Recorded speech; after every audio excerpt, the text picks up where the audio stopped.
Welcome to the Photography Opinion Podcast. We discuss all things photo, video, and camera related.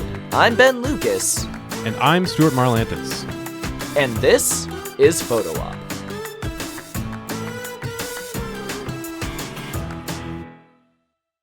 How you doing today, Stuart? It looks like we have another listener question, I think. Yes, we do. Yeah, we're rounding out the year with some listener questions, giving back a little bit. Last Fabulous. episode was Greg's data loss, and this episode we've got a question from Karina. She says, Hit me. I'm at a loss. I've been gaining more appreciation for my photos, and everyone wants to hang out and have me photograph them. Every friend wants to model for me. How do I start telling people they have to pay for that time without sounding like an a-hole? I've been working on my photography for 9 years, charging for 3 or 4, and taking myself and work more seriously for the past 2 years.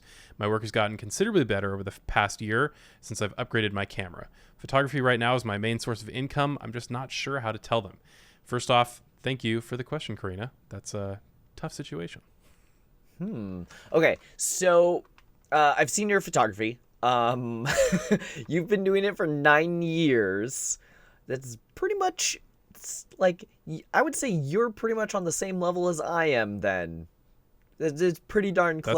That's a while. That's a lot of practice. We did just talk about not measuring experience in terms of how long you've been doing it, if you want to refer to that episode. But no, that's a pretty long time. So if you've been charging for the past 3 or 4, taking it seriously for 2, then we'll say you're at the 2 or 3 year mark of kind of delving into that pro or full time, especially since you say it's your main source of income. There was a long time that I considered myself a professional photographer without it being my main source of income. Yeah, this is, first off, you're definitely a pro now, in my opinion. Your photography is good. You're charging for it. You're in a good spot, I think, as far as your improvement. And then, people are paying you for your work. That's a great place to be. But the friend question is hard. I have a few tips, I think, that might help out in this situation.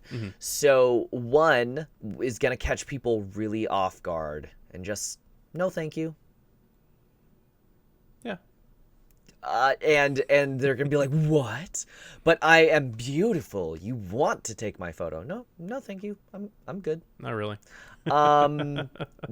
Like, if you really don't want to go into it, like, it's going to catch people off guard, but, like, what are they going to say if you go into... You're not being rude and saying, ew, I don't want to take your picture. You're just saying, no thanks, that's totally fine. And don't give them a reason, because this is a really easy one to fall into, is people say, oh, I'm busy. Oh, well, when aren't you busy? Oh, well, I'm doing this thing. If well, you when give aren't a you reason, you immediately fall into they now have a way to defeat you. Exactly. So don't give them a reason. Just say no, thank you. If you say you're busy, then nothing. If you say, oh, I'm not taking any free clients right now, then like that's the way to that they get offended, I guess. So one would just be no, thank you. The other way would just be to I'd be happy to help with your project. Here are my rates. That is, again, that's kind of like, there are the actual things you say, and then they're the way they get said, I guess. So that is one way that could come off kind of sound like an a-hole. But one thing that kind of to understand, especially since you've been doing it for 9 years now, unapologetic mastery. If you are worth it, then you are worth it. Like, you have to really believe in yourself and really believe that the prices that you are charging are worth it. But here's the thing. You're not ripping them off. If they want photos and you are able to provide those photos, you are filling that need, and then they are happy to pay you for the need that they have. There's always going to be freeloaders who want free photos. This happens to me literally all the time. But if you say it politely and with confidence, you're not being an a-hole. You're just a self-confident person who knows what they're worth. Yep. And it's really hard to believe that you're worth it, especially if it's been, of that 9 years, only the past, maybe third of that time you've approached it more as a professional. And so it can potentially still feel like, oh, well, this is just kind of a hobby plus, but it's not. It's your main source of income, and people have been paying you for at least a couple of years now. So you are a professional, and although it might be hard to believe it, yeah, you're definitely worth it, and your work is worth charging for. I mean, do people just get, it's a product. Like, do people get products for free? I mean, unless you're like an influencer. Like, I like that ice cream truck influencers pay double. Right. But yeah, I mean, there you go. Like, if you want to go and get an ice cream cone, you don't say you don't go up to the ice cream truck or go to the ice cream shop and say, oh, well, I'm your friend. Can't you just give me the ice cream for free if I'm your friend? Like, no, it's a product. Like, it has a cost. And although photography is a little bit more ephemeral, it is a real product. There is real cost to that. Gear costs money. Expertise costs money. And that time costs money. And time costs money. And that's worth paying for. Yeah. I mean, are your friends working for free? Probably not, unless they're somehow like super wealthy and just volunteer with all their free time. Yeah. I'll throw in some more like, there are definitely some things that I shoot for free, but when someone's like, hey, I'm an aspiring musician, I'm just gonna throw all musicians under the bus in one blanket statement. Musicians never want to pay for stuff. It's been many years since I've actually worked with musicians because they just don't want to pay my rates. It doesn't happen. But although musicians also fall into this as well. Like, I've known a few musicians that have. Oh, can you play my wedding for free? Yeah. No. Yeah, they get they get that kind of stuff all the time. So I feel a little bit bad for musicians as well. Like, maybe they just don't have the money to pay because people keep ripping them off. That's true. But no, this happens to me a lot of just like, hey, I need a photo for my album cover. I also need you to like record my single. And I'm like, that is a lot of work to record a video for your single and do the audio and like album cover photo shoot, and like, okay, so here's the rates for that. And they're like, whoa, no, too much. That mixtape is not fire enough, buddy. Sorry. It is not. All right, so I was getting a little bit off topic there, but what I meant to get around to saying is that sometimes I do work for free, but there's kind of this hierarchy, the like choose two. There are three things, and if it does not fulfill at least two of these three things, maybe just don't do it. So the first thing is money. Yep. Is it paying lucratively? Not just beer money. Like, is it your rates or more? Like, if you're not getting good money from it, that's one thing. The second thing is this a good person? And I'm not just saying like, oh yeah, it's Mother Teresa, of course you want to shoot with them. No, what I mean is like, does it personally inspire you or fulfill you? Do you like working with this person? Is that reward enough itself for you? And for some people it is. Of just like, I have some, friends who are models who, when they pitch an idea, my first response is, yes, I'm in. Let me check my calendar, just because I like working with them. So the other thing too is maybe this is a good person to know because they can open doors for you. And I'm not saying that in a, well, give me the first one for free and, there's a lot more where that came from. No. If you are seeking out, let's say, some ad director at a company, and you're saying, hey, I want to pitch you an idea. Here's the thing. Will you let me do this for you? Like, that is you coming up with thing with the person. And then they're saying, yes, this sounds great. Kind of creating that relationship or maintaining that relationship. That can be something that is worthwhile. Like the networking that comes with that. Like Lindsay Adler does a bunch of editorial stuff, but she gets paid nothing for it. The editorial stuff, she gets full creative control, and then she gets, networked with all of these editors and ad directors who are then buying shoots basically and advertisement stuff. But and then the third thing is, of course, like a portfolio piece. So is it something really, really cool that you haven't done before that you would like in your portfolio that doesn't look like all of your other work yet, that you're like, yes, that would be awesome. So like one time I did a shoot for a rescue helicopter team. Stuart, you helped me with that. Yep. And I was like, yes, this is dope. I get to hang out of the side of a helicopter and shoot one helicopter from a second helicopter. It was really cool. Yes, please. So I got paid like nothing for that shoot, basically beyond the cost of my gear. It was that, but I was doing it for a really good cause with really cool people, and I got this fantastic video footage out of it. So if it doesn't tick at least 2 of those boxes for you, just like don't do it. Yeah, definitely. You know, if you're approaching somebody to work for free or approaching some project to work for free where you are the driver of that, then that's one thing. But yeah, if people, you know, be careful with the opening doors thing. A lot of people will say that this will lead to more work, but what they won't say is that it generally leads to more unpaid work if it leads to any work Correct. at all. So the other thing too is when you get a really, really cheap client and they'll be like, yeah, but I'll tell all my friends about it. Well, guess what? They're also friends with cheap people. Yep. So one bad client will lead to more bad clients versus one good client leads to more good clients. So let those people leave. Let those people say no. But you also asked about not being an a-hole. The first thing, like I said earlier, unapologetic mastery, just very straight confidence. Just, this is what I'm worth. That's it. Do you want to pay my rate? Cool. But the second thing is, have you heard of the yes and game? I've heard the yes and game. Yeah, you've heard of the yes and game. I did some acting. Okay, so the yes and game is an acting or improv thing where instead of like, okay, and now aliens have come to the stage, instead of actor number 2 being like, no, that didn't happen. That's dumb and off script. That just like kills the whole scene. Be like, yes, and they brought pie. So you can redirect with yes and to make it the narrative that you want. Now, Stuart, maybe you can help me with a little like role play here for a second.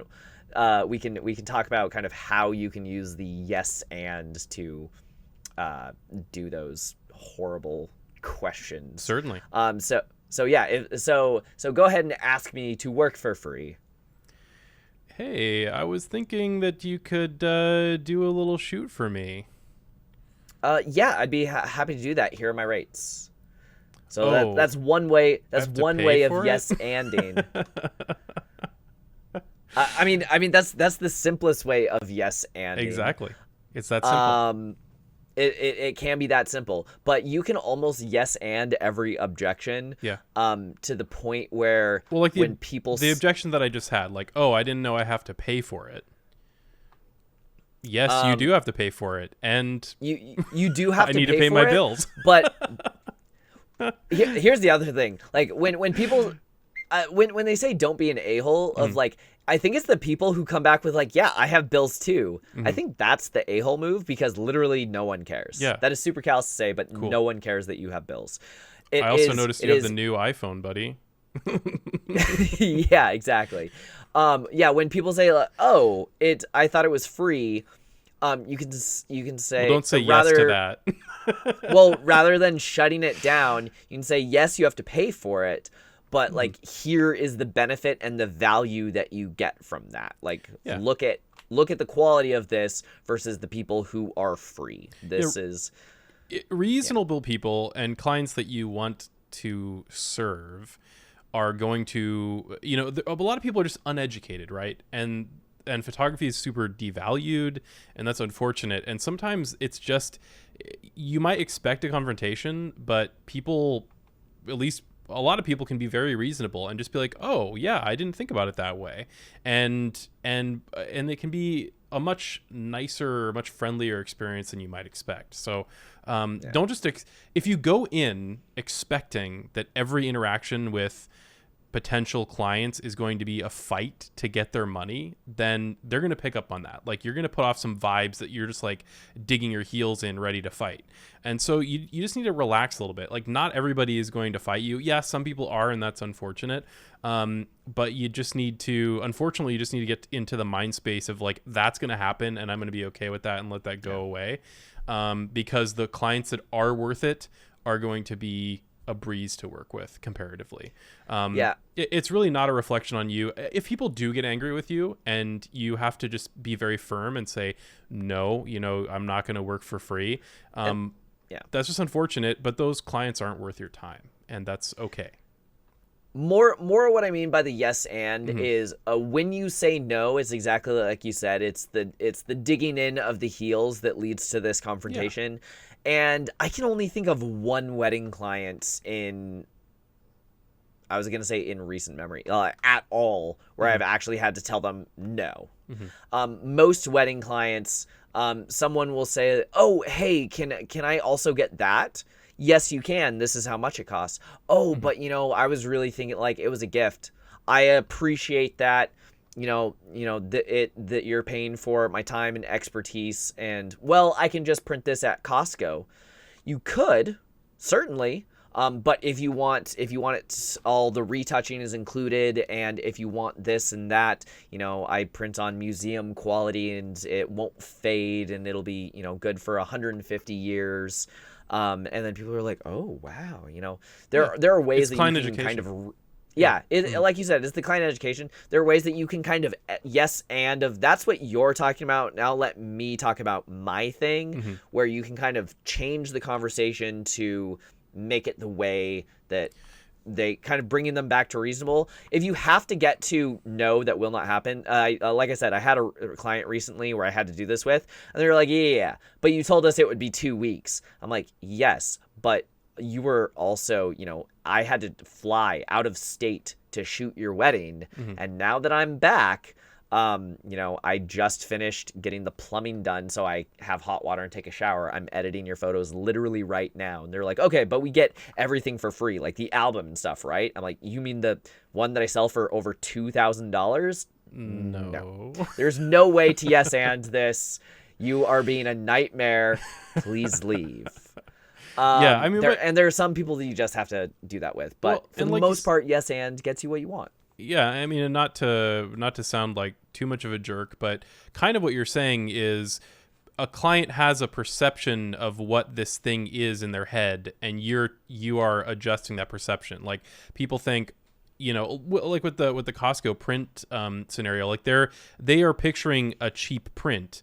And you're educating them that, no, this is actually a really valuable service that I'm providing. This is art. Yeah, this is art, exactly. And so it's really that client education. It's that kind of reframing. It's you basically saying like, no, you don't know what this is. I'm going to tell you what this is, but not in that kind of of language. But that's ultimately what you're doing. I mean, another way to reframe it is like if you're shooting with, let's say, like musicians or like actors or anyone where it's not just for personal enjoyment, where that service you're providing them is going to in turn provide for their business and make them more money. You can say, look, people are more likely to give you money if you have a good photo. If you don't want to pay for a good photo, you're just losing out on the people who think that you don't take yourself seriously or think that like, oh, you're too scary. I'm not going to hire you as my accountant. Like, why you're going to eat my children. Like, no, if a good headshot will get people to be like, oh, I like and trust that person. He looks good.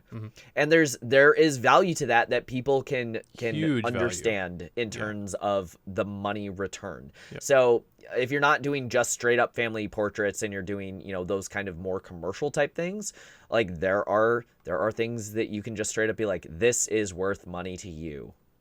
Put it in your marketing budget. Yeah. The last wrinkle to this that I want to touch on really quick, that I can see anyway, is you specifically say friends a couple times, and this is going to be a struggle because I imagine that you want to do right by your friends and you want to help them out, and you want to stay friends, you want to be a good friend. Actually, good friends will want to support you, and actually good friends will pay you and be like, yeah, I would be happy to help. I would be happy to pay you. I'd be happy to compensate you. And often really good friends might even pay you more than really you were expecting or charging or needed, because they want to be, they want to be actually good friends. They want to help you out. If there's somebody who's like super demanding and wants to do it for free and won't listen to reason, somebody that you're approaching saying a hard no to, maybe they're not really your friend. Maybe they're just trying to be friends with you to get this from you, to get something from you. And that can really suck to realize. Yeah. But it's better to probably realize it now than later. If your friend has the means to support you, now I understand that we're all in different places, but if your friend has the means to support you and wants to shoot with you, just very simply being like, oh, well, I'm charging now. They'll be like, great. Cool. I want to do that for you. So part of it might be that you're not comfortable doing it, or the other part might be that you're just have the wrong people who aren't really like, they're trying to take advantage of you. If you have to be that firm with them that you think you're being an a-hole and thus ask us this question, like maybe they're not really your friends. They have a thing that they value and they think they can keep getting it for free. Yep. No, I just did a shoot for a friend last week and he paid me like an extra 30% on top of my normal rate just because he's like, oh, sorry, like we went over. I'm like, yeah, but like 10 minutes. It's fine. Exactly. Don't worry about it. But no, it's he's a person with means who wants to support me. So no, just be straight and upfront with your friends. Be confident that you are worth the things that you're charging. And when you tell people no, just literally the word no. You can still say no without saying the word no. That's really what I mean. When you say the word no, people just go, whoa, I'm offended. Yeah. But if you say literally anything except the word no, just like practice it. Also, people, if you're offended by the word no, just calm down, please. There's not a big deal. There's that. It is a two-way street. I mean, there is one way of just like the slight redirections and client education. Sure. But if you have to get to hard no, just don't worry about being an a-hole in that point. They're not worth They're not worth it. Value yourself, value your sanity and stress. No can release so much stress. It's hard in the moment, a little bit stressful in the moment, but long term you're like, oh, I'm so glad I said no. They would have been a nightmare. It's true. It's true. For sure. I think that pretty much wraps it up. That was a fun conversation. I very much enjoyed getting these kinds of questions. For sure. We only have one more episode before the end of the year. We're going to take the month of December off just to refresh, rejuvenate, come back to you with January. I believe we're coming back January 10th, if that sounds right. Yep. With more podcast content for you. So this is your last chance to send us questions before the end of the year. hello@photo-op.show. Send in those questions. We will get to you soon. And if we don't get to it in this next episode, we can answer those in January. Thanks so much. Happy holidays, and we'll see you next week. If you have questions or ideas for future episodes, you can email us at hello@photo-op.show. Watch us on Ben's YouTube channel at NomCreative. As in Om Nom Nom. Share this with a friend, and you can listen to Photo Op anywhere podcasts are sold. Or download it. 'Cause it's free.